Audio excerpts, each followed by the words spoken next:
Actually, now that I started it, is your last name pronounced Zang as well? Yeah, Keifer Zang. Okay, cool. All right, we'll start in 3, 2, 1. Hi, I am Matthew Simone. I am the Web3 Gamer. I am here with Keifer Zang. Keifer, so great to have you here. Thanks for taking the time to speak with me. Thanks for having me, Matthew. Excited to get into it. Yeah, so honestly, love to just for anybody listening get a background on you. Where'd you come from? What are you doing? How'd you get into your style of work? Are you just strictly in Web3? Were you a crypto fan, NFT fan? Are you all those things? Yeah, so I'll take it back to 2014, and so that's when I found my way into the crypto space. It was originally through messing around with a website called Tremor Games, basically one of those like flash game sites. Play some games, get some points, watch some ads, redeem them for Steam game keys. I wanted to get some cheap games, but in the process, they had Bitcoin as a cash out method. And so I looked into that. I found that really interesting, went down the rabbit hole there. And it was also interesting because it was kind of like a early version of a play to earn game where you can play some games and get some crypto as a payout. Around the same time, also was got very into Team Fortress 2 item trading, and that just got me really interested in game economies. And I was seeing them kind of make this change of taking game economies seriously. They hired a guy named Yanis Varoufakis, who later ended up being the minister of finance in Greece. And so I was seeing like, okay, I really love these game economies. And I'm also really like these digital goods and digital currencies. So I want to do something at the intersection of economies and crypto. At the same time, also was got influences from reading things like Cory Doctorow's For the Win, that showed some really positive and negative effects of how economists could impact virtual worlds in a future where corporations were basically running game economies that rivaled countries in size and complexity. So just really sparking my mind of where the future of game economies could go, but also the power that corporations had, and that the potential, maybe from my perspective, how crypto could solve that.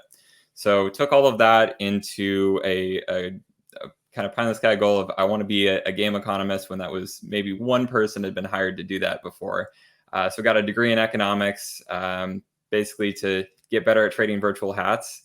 And finally made my way into the space professionally in 2018, doing systems design for kind of a first wave Web3 racing game.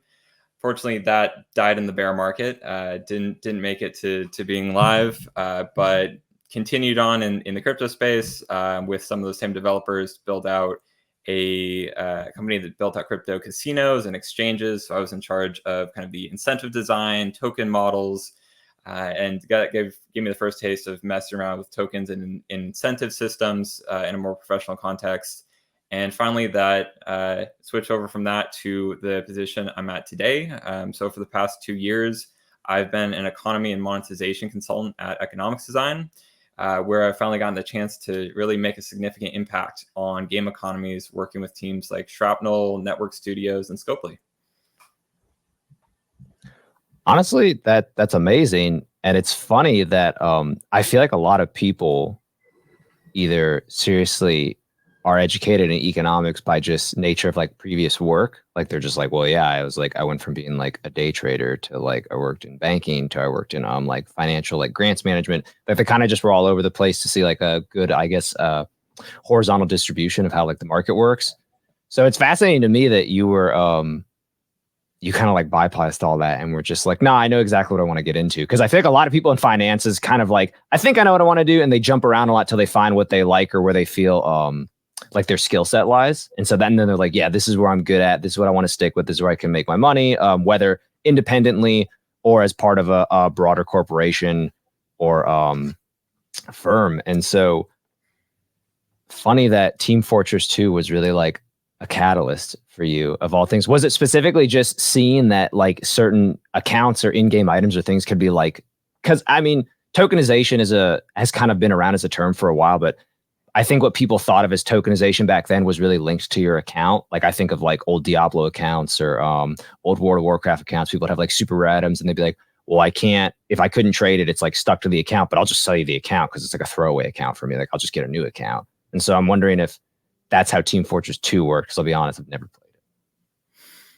Yeah, so it's not about necessarily count trading. They have a pretty robust peer-to-peer asset trade system in Steam, and so you were able to trade different items. It's basically all about selling assets that have status. Like, yes, you can trade different weapons in the game that have a benefit, but really the trading was revolving around kind of a rare class of cosmetic assets. And and focusing on that status side allowed this market to evolve. Like speculators, and maybe we can get into this later, but I see that actually they found a place where they weren't harming other people, but people could really enjoy the aspect of trading, this kind of merchant fantasy, and have this class of assets that were valuable, and it just created this interesting type of monetization mechanic for the developers as well, for Valve, that was just based on them being able to create a really interesting type of secondary market economy. That's pretty cool, honestly. I was not aware of that. I mean, I'm probably thinking, I'm obviously thinking a lot older school. Then it's weird. I have like this gap where I'm like very old school with tokenization in gaming, and then just like where we're at now, which obviously there was so much in between, which is why it's so helpful to talk to people like yourself who have that perspective of everything in between. But so then I guess I would say it sounds like maybe, I don't know for currently, but it sounds like at one point in time, like, you know, if you were going for Steam keys, you definitely considered yourself a gamer. And I'm curious, like, what were some of your favorite games growing up? And if you still game, like, what are some of your favorite games currently? And if not, then why work in gaming, I guess, if you don't, you know, not saying you can't do that if you don't consider yourself a gamer, but it's interesting if you're like, I used to game a lot and that's why I want to get in gaming. Now I don't. Curious why you're still in it then. Yeah, so I definitely consider myself a gamer. It's been different phases over different parts of my life. When I was young, I was very into browser gaming, and that was mostly because my main device for gaming was a crappy laptop, and I didn't have a budget for buying a lot of games, and so I blew through probably most of the catalog of sites like Armor Games, Congregate, Newgrounds. Probably went through pretty much every genre they had in there. Didn't play a ton of puzzle games, but just went through pretty much everything else they had. And although the ones that kind of stuck with me looking back, and I didn't even realize this till recently, were some of the ones that had these kind of interesting economic loops. But I guess that tracks, being that I ended up being the person obsessed with game economies. And so like some of those that stuck out were like Frontier, which was kind of a single player. You move between different towns and you earn money by kind of having this price arbitrage between different locations. Or Motherlode, which was a game about mining on Mars and making decisions about how much you wanted to try to extract versus the risk of not being able to get out in time. So interesting kind of risk reward decision making and optimization decisions. But further on in my life, eventually hopped onto the Xbox 360, played a good amount of single player first person shooters. Loved the Far Cry and Borderlands series, RPGs as well, like Skyrim, Diablo 3, great games. And these days, I'm more on the PC gaming side, though I do try to at least test out a lot of the trending mobile games to stay on top of what they're doing in terms of monetization strategies. But most recently, been loving Hades, great roguelike game. Recently got into Albion Online, and I'm surprised myself that I didn't get into this sooner. I'm absolutely loving what they've done with their economic setup in terms of pushing like robust specialization and motivations to trade. And so I think that's going to be my obsession for a while. Also testing out all the Web3 games that I can. Sparkball from Sparkadia, they had a fun test recently. Mighty Action Heroes as well. So yeah, overall, I try to test out a lot of things, and it's been gaming in a lot of different ways across different times of my life.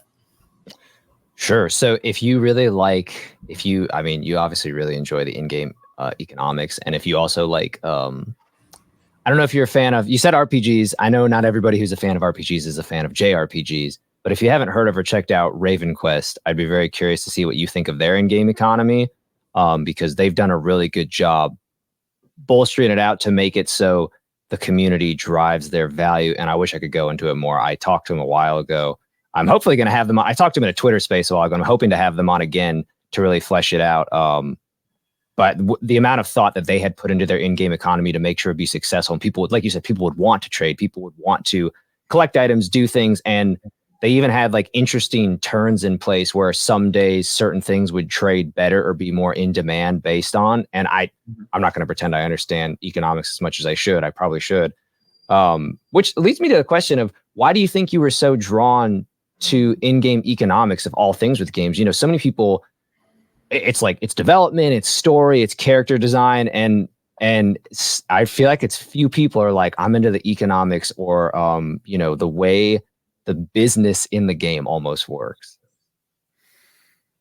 Yeah, it's interesting. I think there's just I guess there's kind of the concept of like flow state in gaming, of there's things where you just feel really into the experience, and different people get their dopamine hit from different types of actions. And I guess just the way I'm wired is, when I take some risk and get some reward that has sort of a financial wrapping to it, that is just especially exciting and really ticks the boxes for me.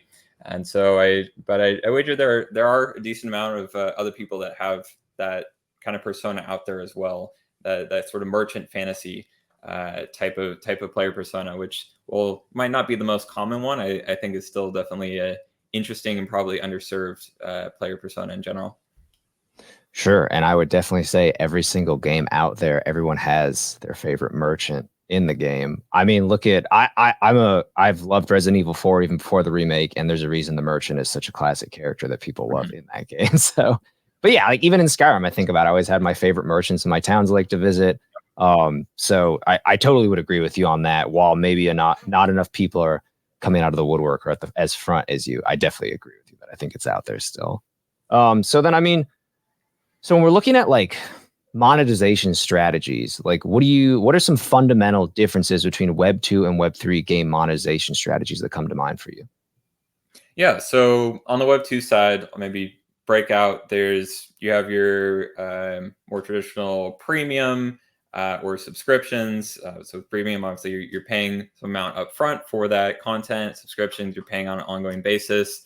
But at this point, free to play is pretty dominant and just continuing to grow over time. We're seeing a lot of the top games, if they aren't already free to play, making that switch. And so, as a recap of that, revenue is coming from the primary market sale of game items or currencies, and kind of from an economics perspective, you're giving unlimited quantities of an item at that fixed primary market price. And in terms of any secondary market, you don't really want that. You're trying to monetize through those primary market sales, and if there is kind of peer-to-peer trading, you want to actively stop people from making trades for real money, because that's cannibalizing your revenue. On the Web3 side, it's a little bit different. Not to say that you can't also use some free-to-play monetization, but generally the revenue is coming from some limited quantity primary market sales, or even potentially some limited quantity of free distribution of items. And more of the focus is on that secondary market revenue. Or if you're selling it, you're also thinking that you're going to be able to sell it for more. People are going to be willing to pay more because they have the capability of reselling it in the future. They have that real ownership over the item. And in this situation, the secondary market pricing ends up being a lot more important than the primary market pricing, because because previously you're thinking about, okay, I want to make sure that the high spenders have something expensive that they can buy, and the low spenders have something that they can buy, and so we'll control that by setting prices for these different bundles of items.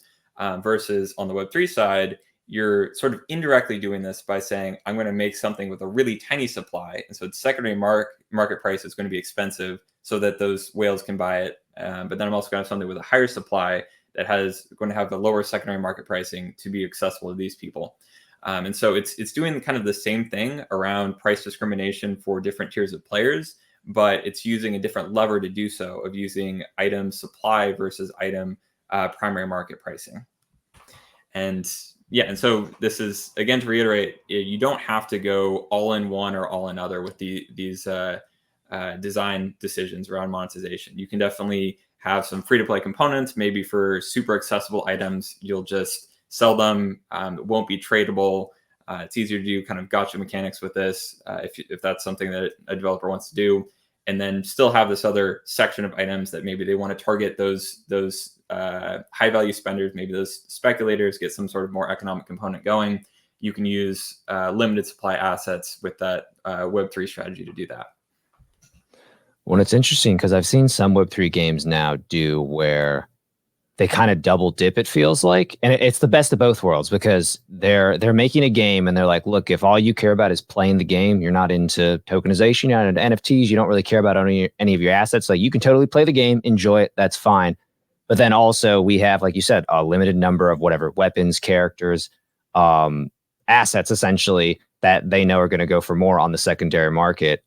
And again, the secondary market is interesting because that isn't always the case unless there's really hype. But also, too, they always still, it's one of the first times you could say that in traditional gaming, secondary market is the bane of existence for them because they don't get any of the money from that. But secondary market for most of, if not all Web3 games, like they're like, well, we get royalties depending on what it is and sell. So they're like, resell it as many times as you want. Like we can be mad that we sold it for 500 and you resold it for 3,000, but we still get the percentage of that. And if it resells again for 15,000, we get a percentage of that. And they're like, we can be upset that we didn't make that much, but we're still technically raking in money from a project, something we worked on that you would not see that in the traditional gaming sector. And I do really like that. And I do really think it's interesting because it rewards you when I would argue a lot of traditional gaming sectors should be rewarded for their hard work, but it no longer is the case once it's out of their hands. And again, I might be butchering the economic terms, so tell me. It sounds like with traditional, it's more primary market. Mm-hmm. And with Web3 gaming, they can capture both primary and secondary market, if I'm thinking of those terms correctly. Yeah, and you could even add on that there is, if you're talking about a game where there is peer-to-peer trading and it's not, and there is this kind of game of whack-a-mole that the developers have to play of actively trying to stop that secondary market trading. So that has a cost to do whatever it takes to try to stop that activity. And so instead of it being a cost, now it's a revenue source.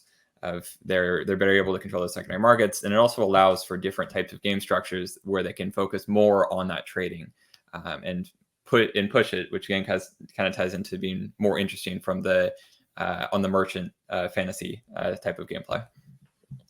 Sure, no, totally.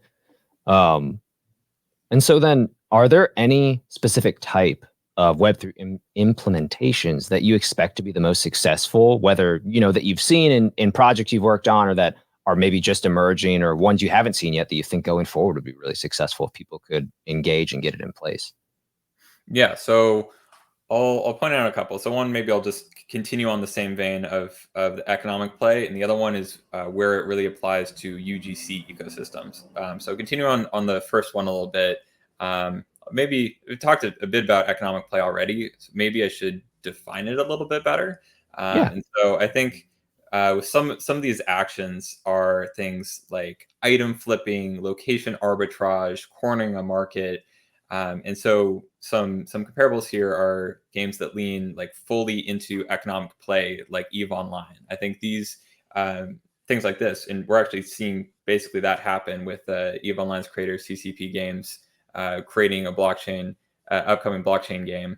You kind of have the capability to have a more hardcore, higher stakes version of that kind of gameplay with that economic gameplay loop, and because you can set up these games to have more interesting type of market dynamics, and even ones that don't fully lean into that economic play, you can still have it be this separate synergistic component, similar to what we've discussed with Team Fortress 2 or Counter-Strike or FIFA Ultimate Team, where there's this core gameplay that is not interrupted by any sort of economic components, but these other people can have a more interesting experience on the side.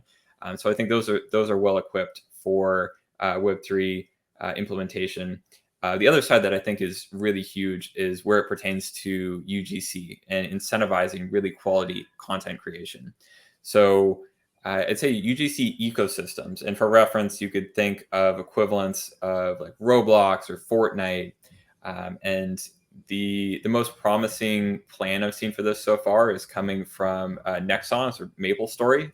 So for those who aren't aware, Nexon is basically doing a new ecosystem, leveraging their MapleStory IP, taking their 20 years of experience running MapleStory, and really looking at how they can use Web3 technology and in UGC and really driving growth that way. And so an example there is you can bring your character between not just a main MMO game that they create, but a game created by somebody else in their ecosystem, or even not a game. Like someone could create a fitness app and your character could be your motivational coach in that app.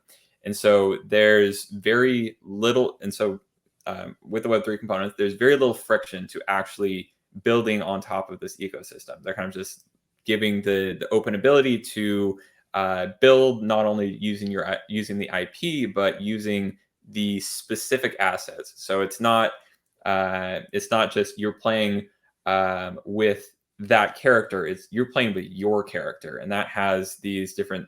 This has some kind of psychological benefits that really tie users to that specific ecosystem.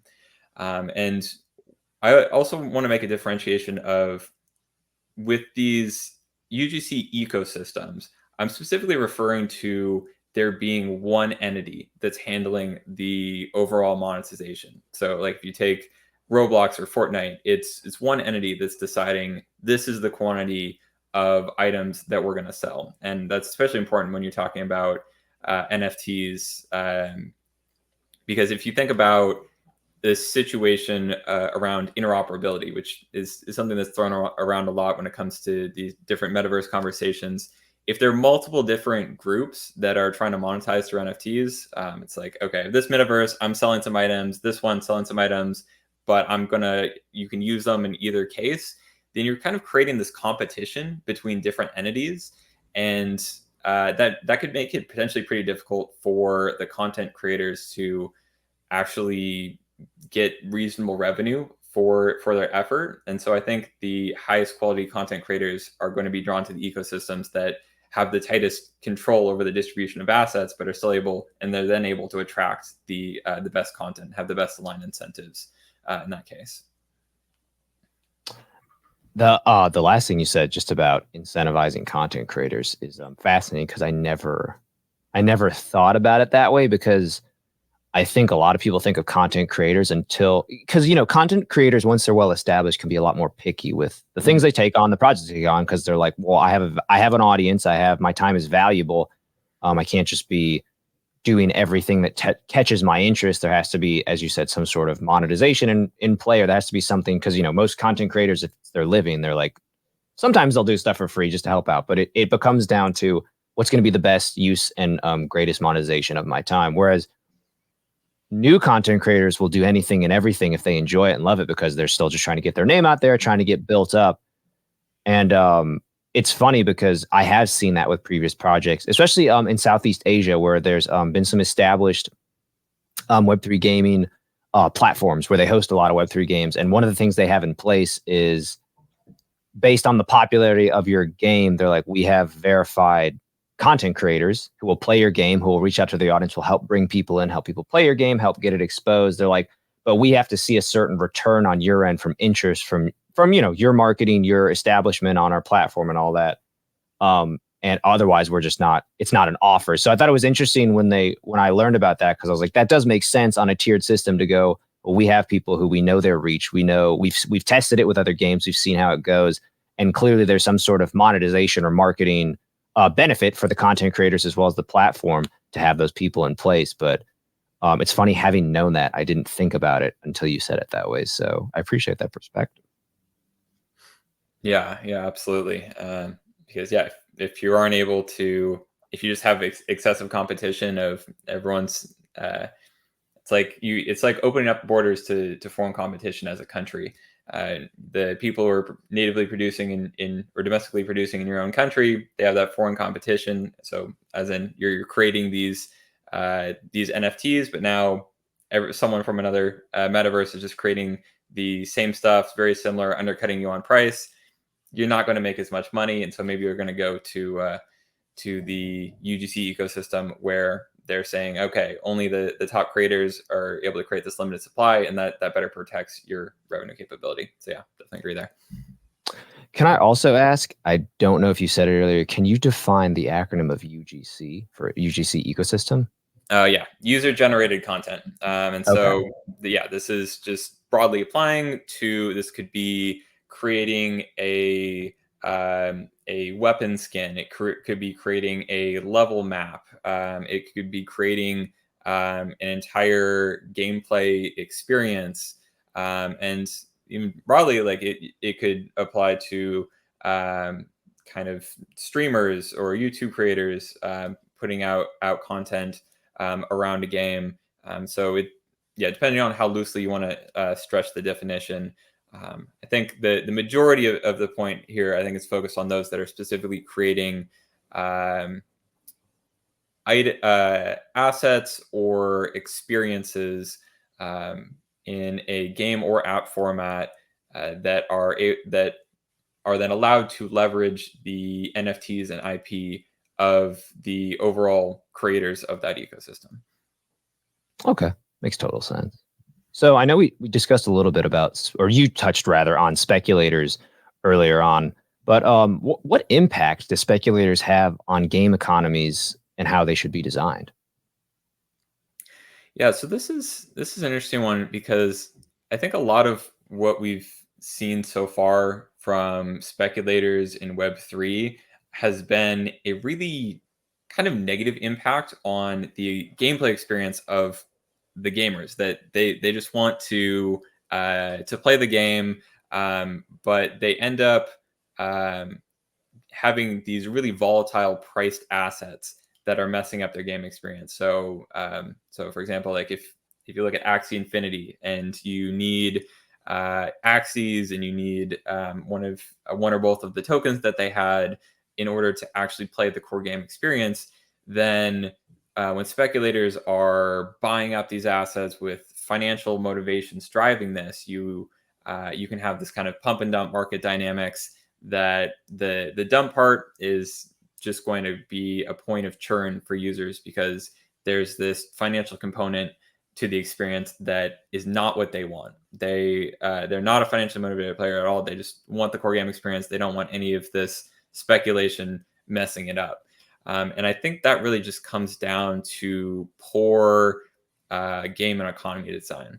And so we can draw it back to other experiences, like I mentioned with Team Fortress 2, where you have this secondary market economy where where you're able to have people speculating on assets, but is not messing up the experience for players. There are a huge amount of players who don't have any of these high value status symbol assets, and Team Fortress 2 itself is an amazing game, and so you can sort of separate the core gameplay and the monetization strategies that can be set up in a certain way to potentially cater to economic gameplay. And I think that it can be expanded outside that speculation to economic gameplay through a few different strategies around thinking about specifically where do we want there to be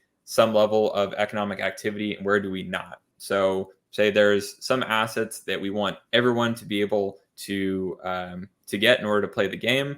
Maybe it's a base set of cards in a TCG.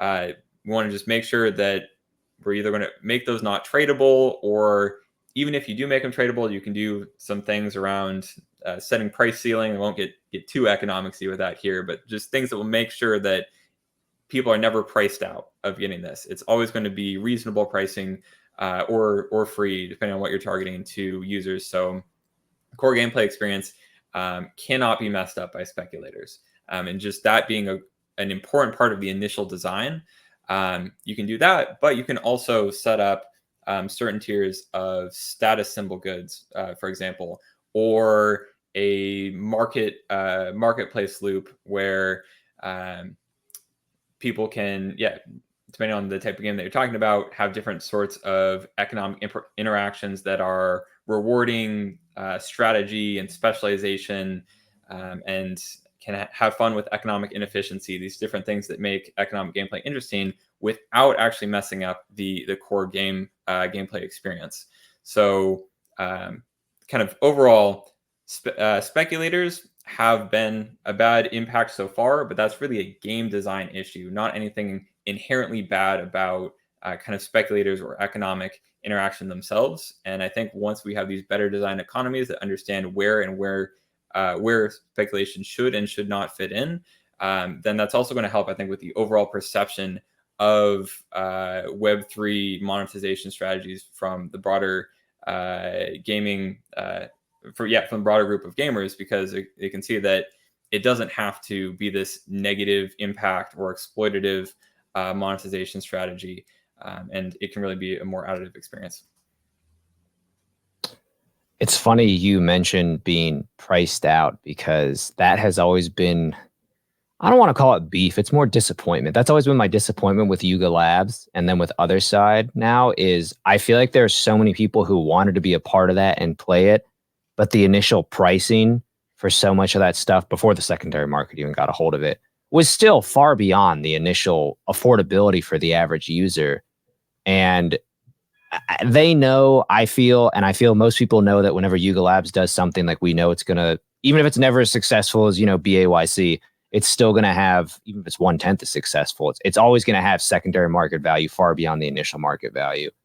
And I've watched the gameplay and people look like they're having a lot of fun with it. And I think maybe I thought this was going to be different with their thing, where I was like, they're going to make it accessible to everyone. And then when I saw how it rolled out, I'm still holding out hope. I think they will eventually, but it's kind of unfortunate that it still falls in line with the, it's like a premium experience instead of, like, my belief is, I'm like, gaming's for everyone. Everyone should be able to try and play your game if they want to. And so it's just interesting you mentioned that, because that's really the only Web3 game I've seen where I'm like, that was so easy to get priced out. Otherwise, every other one I've seen does their best. If that happens, they go, hey, we messed up. We're going to reevaluate, and we're going to make it so that the people who want to play the game who can't, we're working on it. And I always appreciate that, because it's one, it takes a lot to admit you're wrong when it's with your brand specifically, but two, the fact that they go out of their way to actually work and bring it back in, I always think is really admirable. But yeah, it's the only company I specifically can think of that has done that.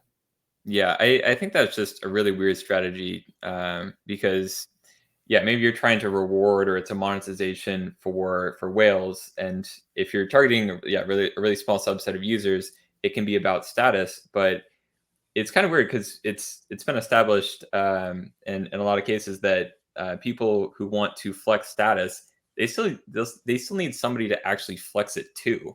If you just have a bunch, like, if you go to a nightclub and it's only the VIP people, they have no one to show off and show that they're better than like, they're not going to pay that money. It's kind of a comparison there. And so I just focusing on the very premium, high paying users, that's not a good way to get any sort of scalable gameplay. And ideologically, it's problematic as well. It's like, you should be making games that are going to be interesting to a lot of people and accessible to a lot of people. And high cost premium access is not a good way to go about it. Sure. And I think that really falls from a marketing standpoint of people go, well, I could sell 100,000 of my product for $10, or I could sell 10,000 for $100. And then that just scales. People go, why am I not aiming for the premium market? Maybe it's more work marketing wise, but I have to sell less product to get the same amount of money. And so I kind of feel like that's where their background is that's their focus. Like, they've marketed themselves as a premium exclusive brand. And so now it kind of has fallen in line I don't know if that's what they like and want to keep steering towards, or if now they're like, wish we could pull back kind of too late, because that's what our user base expects of us. But I agree. I don't I don't get it, but I can see it just knowing about it from marketing. I can see it from that standpoint. But I don't think, I always thought that in economics, and correct me if I'm wrong, because again, I don't have the understanding you do, that if you can, you know, as long as your markup or your profit on cost of product is still within a reasonable cost or whatever your goal is set, it doesn't really matter how many. Obviously, the goal is to sell as much as you can for capitalism, but you know, the idea is to scale it over time and ensure you're still making a profit. Because if you're not making a profit, it is not sustainable, no matter how many you sell. Yeah, and for maximizing revenue there, when you're selling digital assets, there's no real marginal cost to produce an additional unit of that. There's a fixed cost of on more on the art side of creating that asset, but that sort of gets into the price discrimination component. It's like, yeah, you can make a good amount of money by selling the super rare assets to the whale that people are willing to pay a huge amount of money. But there's also, and on the bottom end, there's also some free to play users that aren't going to pay anything. But there's also a whole bunch of other users that maybe they still like the game, but they're not super rich or super high spenders. But they're still happy to pay some amounts of money, and so you need to still think about, if as a profit maximizing studio, still think about, okay, how can we potentially make money, and hopefully a not too exploitative way, from these other types of users as well. And yeah, that's kind of the price discrimination strategy. Make sure that there's something for everyone. Sure. And would you consider, because depending on the chain, there can be gas fees. Would you consider gas fee a marginal cost? Because that's the only one I can really think of for people, other than, like you said, if they outsource and pay someone to make all the art for them. True. That is a cost, and that was one of the primary drivers of why a lot of, even not even necessarily games, but a lot of the NFT sales originally focused on really expensive items, high spenders, because yeah, if you wanted to get the hype drops, you were paying sometimes like over $100 in gas costs. Sometimes like really insane amount in gas costs in order to try to get some of these. And so that was definitely a marginal cost for even just attempting to get some of these assets. But these days, yeah, a lot of technical innovation there on much cheaper gas costs. So it's not really that much of a consideration at this point. Sure. And a lot of people, or a lot of Web3 games, I should say, have really moved to Polygon specifically because of those reduced gas costs. That's where I'm seeing a lot of it going now. Not complaining, just it's interesting to see. So then, are there any like Web3 gaming trends you've seen come and go over your years in the space, or any that have stuck around that you're amazed they've stuck around because you didn't think they were going to be sustainable or long lasting? Mm-hmm. Yeah, so I'd say like there were definitely there've been different phases or waves of Web3 games. There's some early tests way back. I remember Hunter Coin back in 2014. It was actually an interesting test of it was on chain, and it had play to earn components of it. Yeah, basically you could go around the map, kill people, and collect coins that were cryptocurrency. And so this showed two things. Like, one, that play to earn components, if you can bot them, and there's no essentially like financial barrier to entry, they will get botted. And that on-chain games are often will just tend towards being a developer competition unless you actively design them otherwise. And so that's something that we're still seeing play out with, or at least so far we've seen with a fair amount of on-chain games. Like, was it like 0x Monaco or something?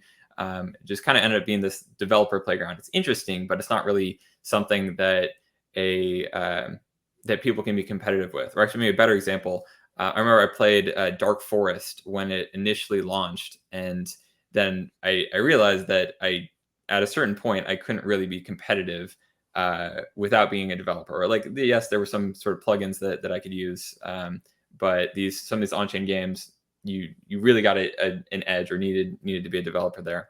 So some earlier games there. Another one that actually I think people might find interesting is there's a game called Spells of Genesis it launched back in 2017. So this predated CryptoKitties. CryptoKitties is kind of the more famous example, or thought of as the first Web3 game. Well, yeah, CryptoKitties, I wouldn't really call it a game itself, but Spells of Genesis predated that. It crowdfunded back in 2015, and it was actually, and so it had on-chain cards. It was using Counterparty, which is kind of a protocol built on top of Bitcoin, and it actually was a pretty quality mobile game. Played it back in 2017, and it was higher quality than a lot of stuff that is still that in the maybe 6 years since then, still kind of on par in terms of quality. A lot of stuff. So that was an early one that I think actually stood out, and kind of showed that this could be, you can have games, you can have items that are on a blockchain, but it's still a bit of a test, and wasn't that widely promoted or known. Obviously, yeah, CryptoKitties as a test, but then in terms of more generalized trends, might also be good to point out things that I would say aren't really games, but have been thought to be. There was this within the realm of crypto. I'd say there's a section of users that have these extreme risk preferences. Their preferred risk returns are just so high that they can only find them from blatant Ponzi's. And so what we've seen, this a trend that just it just pops up at all different points in different forms of, someone will create something that has this Ponzi structure, then people will repeat it until it's that kind of meta is driven into the ground, and then it'll pop up later. And so that particular type of trend has happened so many times. There was like the hot potato games back in 2018, where it was just people would create some sort of skins. It was not even like really NFTs. I don't think it was the like 721 standard yet, but it was like you could buy this on-chain JPEG, and it was just automatically relisted for twice the price. And so you're just playing hot potato until someone wouldn't buy it from you anymore. So that was a wave of it. Then it popped up in some very kind of scummy casino structures that their tokenomics were basically just a Ponzi. If you get this token from betting, and then you get money from the people who bet later. And so you want to get a bunch at the beginning and then wait for somebody else to buy it from you later. So that meant that you had meme coins, and then and then tying it back to gaming a little bit more, the play to earn kind of wave of, there were some games that were maybe at least trying to be games first. I know Axie, when like I invested in their initial sale back in 2018, and they had a good initial vision of trying to create a solid game, but with bad economy design, it kind of turned into more of this Ponzi-ish structure, and it was replicated by in some cases, teams that were actually trying to build games, but in a lot of other cases, things that were really just Ponzi's with a game wrapper. And so I want to call out that a lot of those were not really games.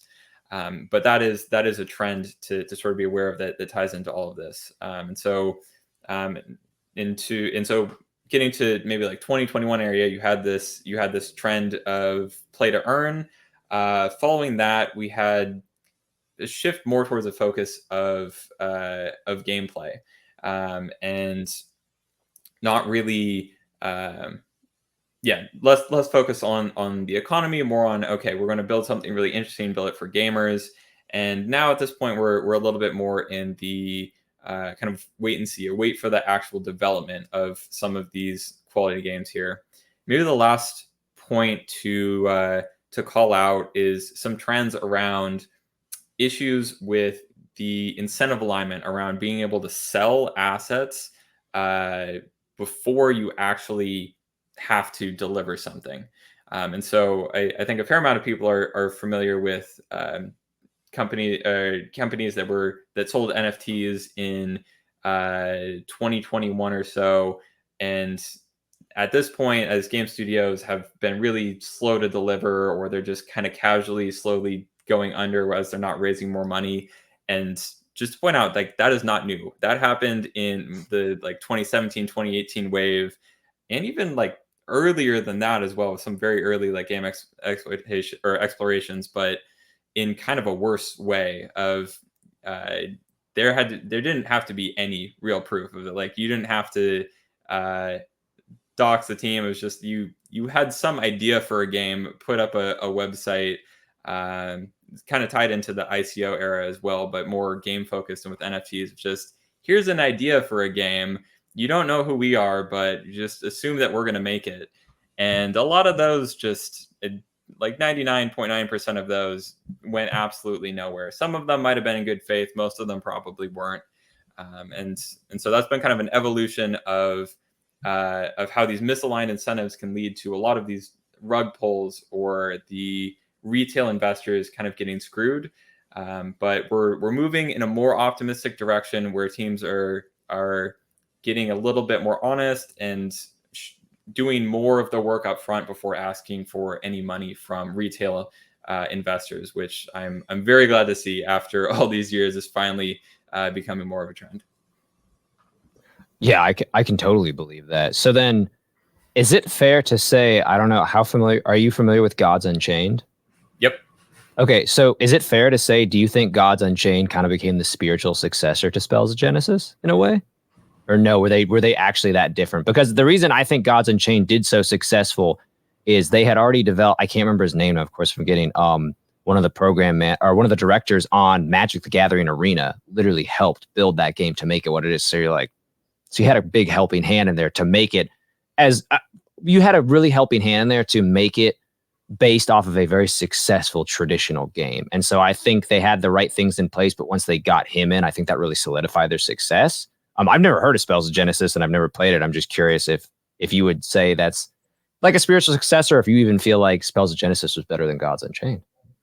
I would say Gods Unchained is probably better. It's targeting slightly larger scale. It has good quality to it, and I think they picked a pretty good genre for it. I think trading card games are a good target for early proof of concept of blockchain ownership of game assets. But yeah, so a little bit different in terms of what exactly they were going for in terms of gameplay.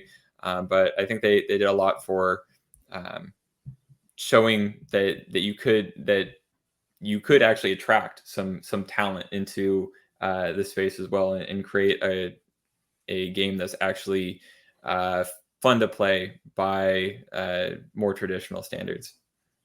Yeah, definitely. And then you were mentioning earlier about you were talking about how with some of the earlier games you felt like it was more of a developer's playground and it wasn't as competitive. Were you saying there that the game, like, people basically weren't playing the game because developers were just in there like messing around with things? Or were you saying you couldn't do well and have fun playing the game if you didn't have a developer's background to make the game better or more playable?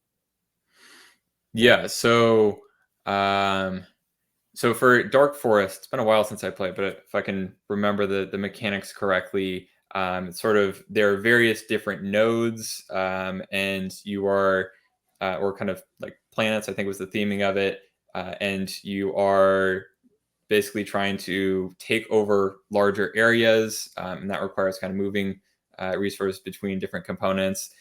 I'm probably not explaining this that well, but there's a large part of this where since it's an on-chain game, there are a lot of these actions that you could automate. This is setting up an automated way to move assets to the best location, the most strategically optimal location, and as soon as you're able to do the things you need to kind of expand or attack other players there, and it's just kind of automating a lot of gameplay, and it's very difficult to compete as a manual player against someone who is strategically optimizing and automating their gameplay. Okay, I totally get you now. Yeah. Well, that makes total sense. So with Web3 gaming, do you see that as maybe gaming for the future, or do you see it more as like a unique ecosystem that's going to complement and almost run parallel to traditional gaming? I think Web3 is sort of going to be its own niche. I don't think everything is going to be Web3 games. In terms of monetization strategies, obviously, like premium and subscription, they've still stuck around as their own niches, and have fit certain game genres. And I think that's going to kind of tie in here. It's being widely explored now in a lot of different genres, and so I think it's going to find its fit of certain areas where it works and certain areas where it doesn't. And once some of those areas have been more well established, I think it's going to kind of thrive there, maybe die off in other places. And so it'll just kind of target certain niches where it adds the most value. And but yeah, there are definitely some areas where it's not going to fully take over. One area to point out on that is a lot of studios like using gotcha mechanics, which are highly contentious monetization method, but profitable, and that's why they like them so much. And but if you're thinking about having a NFT output to a gotcha, and so maybe to clarify, gotcha, so this is basically same as a loot box, basically any sort of randomized output. So you're putting money in, there's some random chance, and with Web2 games, you're generally, although this varies by jurisdiction, generally not going to be classified as gambling because there's no financial prize on the output of it. But if you have an NFT prize as the output, now you have money coming in, randomization, and money coming out, and that starts to look a lot like gambling. And so that I think is something that we're going to see more official regulatory oversight on, in the coming years, and also recently in the Google Play update. Most people kind of just saw that and was like, oh yeah, overall win for the NFT space of Google Play is giving the thumbs up to NFTs. But one of the big clarifications within that was that they're very much concerned about people using NFTs for gambling. And so one of the main takeaways there was just you cannot have NFTs as an output to gotcha mechanics, and also can't require you to like have an NFT as an input to any sort of randomized thing that has, like if you were doing online poker or something, and had any sort of financial output, you can't have an NFT requirement. Basically, just financial gating. So just all these things that are helping them avoid having gambling on the Google Play Store. And so that's definitely going to restrict some studios who are really interested in using those randomization mechanics. Which is funny because I remember, and to be fair, it didn't label itself as anything other than gambling. It truly was online gambling. I still remember back in the day when there was online casinos that you could play like blackjack, poker, Texas Hold'em, and they'd be like, all you can put in and win out is like Bitcoin, Litecoin. I don't even know if Ethereum was in there yet. It was like less than 5 cryptos. And I remember a few people being like, yeah, it's great. Like I'm pretty good at poker, and I just go in and gamble some Bitcoin and come out with more than I came in. And I'm like, how is this allowed? Because I'm like, isn't this totally getting around the tax implications of like your capital gains and your winnings, which are usually taxed like 40 or 50%, I think. I'm like, yeah, I don't know. They're like, but like it's working and I've been doing it for a while. So I always thought that was funny because I was like, this is a very odd intersection of industries. But yeah, gotcha mechanics. I totally get the appeal as a big fan of them when it's not monetarily involved, but I totally agree with you that as soon as money or some sort of gain can be made or input, you're like, yeah, it looks a lot like gambling, man. Yep. Realistically, call it that. So like, what do you think about traditional gaming companies getting more involved in Web3? So like I know Razor's launched their own web VC firm called the Incubator. And then like we had the former CTO of Epic working with Yuga Labs. Obviously, I wish I'm blanking on his name, from Magic the Gathering Arena, working on Gods Unchained. It's just interesting to see there's a lot of people getting involved from who've worked, or maybe they've established their career rather in traditional gaming, and now they're getting more involved in Web3 gaming for a variety of reasons. You think it's a good thing, a bad thing? It's kind of just somewhere in between. Yeah, I think it's pretty encouraging for the quality of games that we can expect out of this next coming wave of Web3 games. Although it is going to depend on the the type of company it is. I think companies that like existing large gaming companies, especially like publishers, just teams that have a lot at stake, like Ubisoft, Square Enix, Zynga. These are all teams that have at some point or another been like very pro Web3 or said some very positive things about it, made various types of plans for things that they're going to do in the space, but they have a lot. As I said, they have a lot at stake, and so they've at times kind of stepped back or slowed down their plans for different types of Web3 ventures. And so I think it's really just going to be the newer companies that are going to be the first to deliver, that are going to be people who have traditional Web2 gaming experience that might come from some of these big companies. They're starting ventures and they fundamentally believe in Web3. But yeah, kind of these newcomer companies, but not necessarily inexperienced people that are really going to be the driving force for pushing the space forward. Yeah, and it's almost funny to see like I don't know how familiar you are with like when Square Enix tried to do their whole Web3 thing and it went so bad they ended up, firing the CEO over it. Yeah. But it's really interesting to think about that you can have like, and I'll totally respect it's a different beast. If you're not familiar with it, it doesn't matter. Just vice versa. Like maybe you could be a Web3 gaming pro and you're like, I could design and market a traditional gaming company. And they're like, it's still a different beast, man. Like it's its own unique ecosystem. I don't fault them for trying to get into it. I also think it's a good thing. And I think it's an interesting thing.